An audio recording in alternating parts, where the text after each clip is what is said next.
Hello everyone and welcome back to Education Foundation. On screen here we have a question that states a closed system receives 168.7 kilojoules of heat at constant volume. It rejects 177 kilojoules of heat while it had 40 kilojoules of work done on it at constant pressure.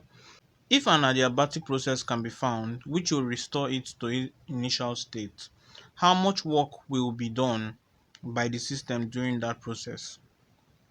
Before we start, we are going to take note of some certain things.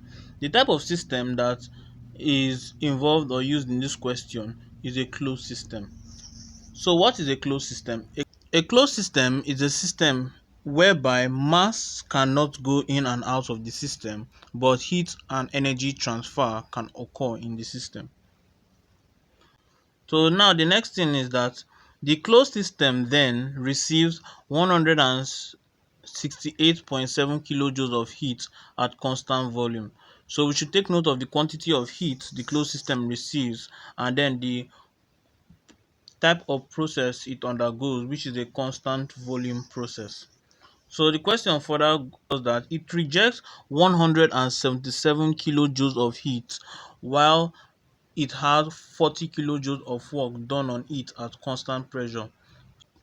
So here the heat transfer will normally be equals to negative 177 kilojoules, which represents the rejection of heat that the system then undergoes. So we should take note of the amount of heat it rejects, the work done on it, and the type of process it undergoes. The question now further states that if an adiabatic process can be found which will restore it to initial state, how much work will be done by its system?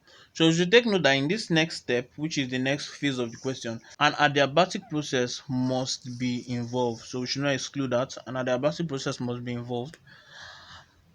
And then such adiabatic process will have to then restore the system to its initial state.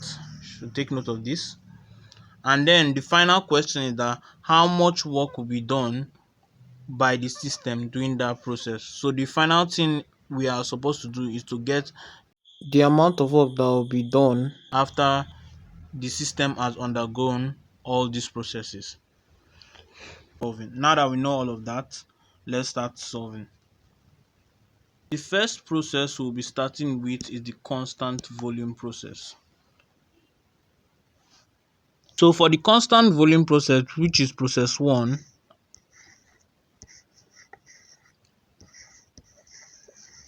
let's call that process 1, will be the constant that the quantity of heat as stated in the question is 168.7 kilojoules. And then for a constant volume process, we should also recall that no work done is normally equals to 0. So we're going to take note of that. Here, the quantity of heat transfer, which is represented by Q, will then be equals to 168.7 kilojoules. And then the work done is equals to 0. You can decide to write the unit here if you want, but the unit for the work done and heat transfer is normally the same. So now we should recall that in the first law of thermodynamics, whereby a closed system undergoes a non-cyclic process, we have the following formula.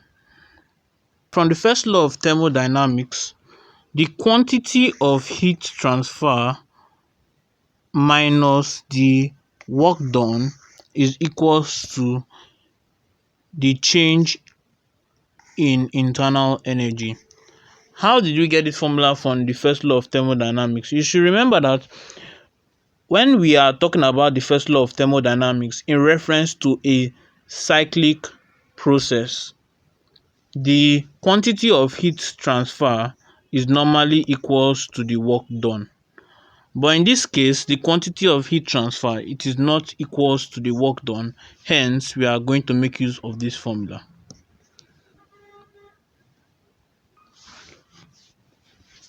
So when we further simplify this, it will give us the quantity of heat, which is 168.7 minus the work done, which is 0, which will then be equals to the change in internal energy. So we are going to indicate this change in internal energy by saying U subscript 1. So when we further simplify this,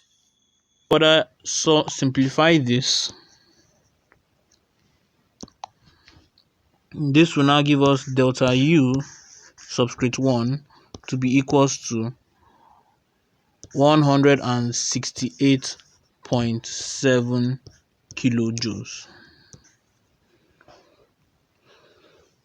So now let's look at the second process in the question.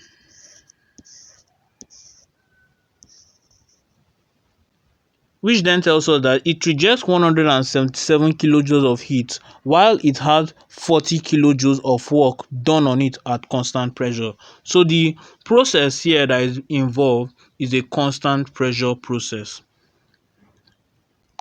So then we are going to indicate that by saying process 2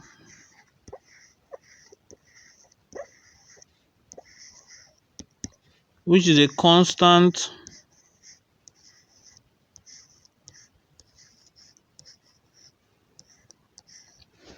pressure process.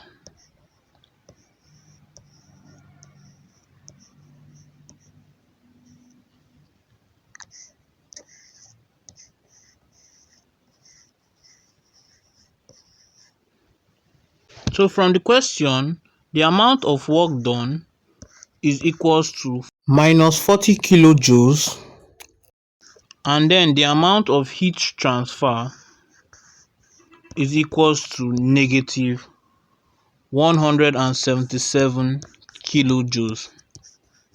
Why is it negative?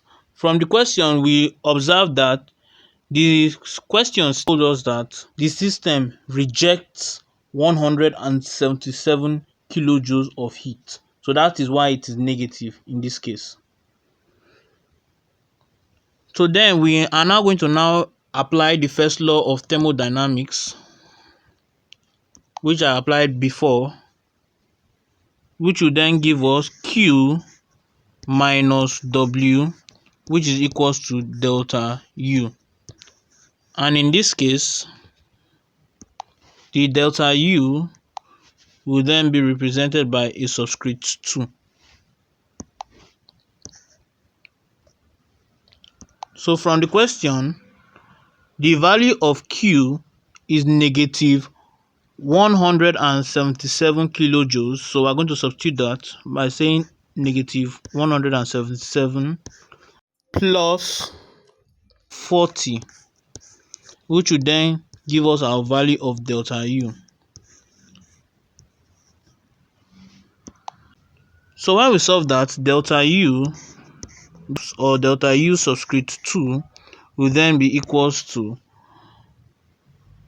negative 137 kilojoules. So now let's have a recap of the energy change that have occurred so far in the question. So the total energy or total internal energy change that have occurred so far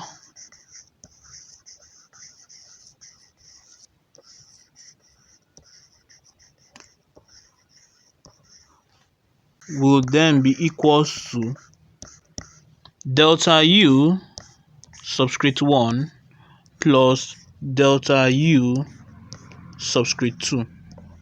So when we further evaluate this, delta U subscript 1 gave us 168.7 kilojoules, while delta U subscript 2 gave us negative 137 kilojoules.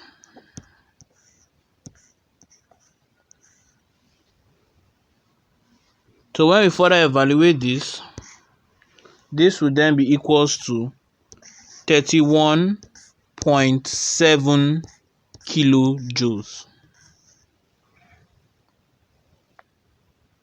So now this 31.7 kilojoules simply indicates that the system has 31.7 kilojoules more than it started with.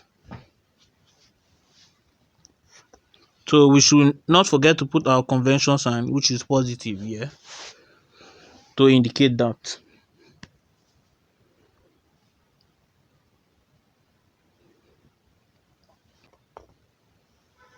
So now in the next part of the question, we want the system to go back to where it started using an adiabatic process where heat is not allowed. We indicate that step by saying process 3, which is then the adiabatic process.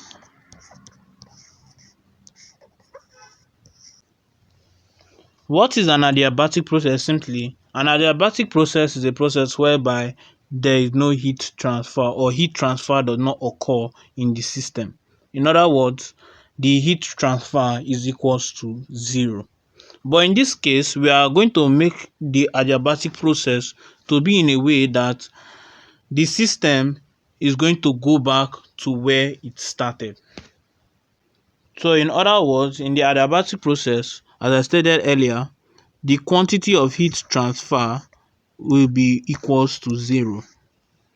But now we should recall the internal energy transfer that we have here is 31.7 kilojoules. But now the system now has to lose that 31.7 kilojoules by doing work on the surrounding in order to make the system return to its original state. So in other words, the system must do 31.7 kilojoules of work to return to its original state. The internal energy will therefore be indicated by negative 31.7 kilojoules.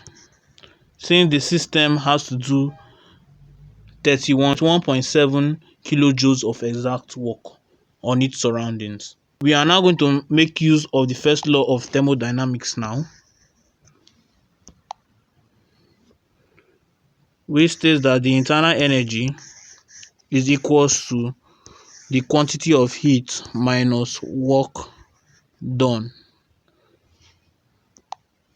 So now we are now going to substitute our value of internal energy, which is negative 31.7, which would then be equals to the quantity of heat transfer, which is 0, minus the work done. So when we further evaluate this will now further give us negative 31.7, which is equals to negative W, which indicates the work done on the system.